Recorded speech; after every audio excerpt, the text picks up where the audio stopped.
నేనైతే నా జీవితంలో ఇంకోసారి క్రికెట్ ఆడినాయి. ఈ వీడియో అయితే లాస్ట్ వరకు చూడండి. ఈరోజు అయితే నేను మా ఫ్రెండ్ క్రికెట్ ఆడడానికి వెళ్తున్నాం. మాతో పాటు మా ఫ్రెండ్ వాళ్ళ ఫ్రెండ్స్ కూడా వస్తున్నారు. వాళ్ళైతే ఎవరు నాకు తెలియదు. సో మేమైతే 10 to 11 స్లాట్ బుక్ చేసుకున్నాం నైట్.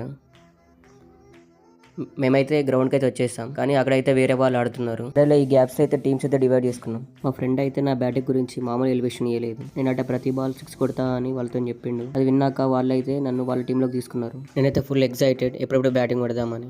బాగా ఎక్సైట్మెంట్ ఫీల్ అవుతుంది. నేనైతే ఓపెనింగ్ వెళ్ళాను అనమాట. సో నేనైతే ఎప్పుడెప్పుడు ఫస్ట్ బాల్ 6 కొడదామని వెయిట్ చేస్తున్నా, కానీ వాడు ఫస్ట్ బాలే వెయిట్ చేసిండు.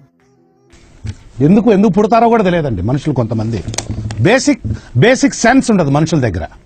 సరే సెకండ్ బాల్ అన్నా 6 కొడదాం అనుకున్నా, కానీ బ్యాట్కి అయితే అనుకున్నా. సరే ఎట్లయినా సెకండ్ బాల్ అయినా కొడదాం అనుకున్నా, కానీ సెకండ్ బాల్ సరే ఎట్లయినా బ్యాట్ కంటలేదు కదా, సింగిల్ అయినా ఇద్దాం అనుకున్నా, కానీ సింగిల్ కూడా బ్యాట్ కంటలేదు. అందరి ముందు పరిగిపోయిందిగా, ఇంకెలా తలెత్తుకుంటాం. ఎట్లయితే కాదుగా, ఒక బాల్ మెల్లగా బ్యాట్ కన్నా నడుచుకుంటా అంటే అప్పుడు మెల్లగా వేసిండు. అప్పుడైతే మనకు బ్యాట్ కంటింది. నేనైతే మా ఫ్రెండ్ గానికి వచ్చేటప్పుడు 50 కొడతారా అన్న, కానీ నేనైతే 10 రన్ కూడా కొట్టలేదు. సరే తరలే, ఎన్నెన్నో అనుకుంటాం, అన్ని జరుగుతాయా ఏమిటి? మనం చేసిన అద్భుత బ్యాటింగ్ వల్ల మా టీం అయితే దారుణంగా ఓడిపోయింది. నా బ్యాటింగ్ పర్ఫార్మెన్స్ ఎలా ఉందో కామెంట్ చేయండి.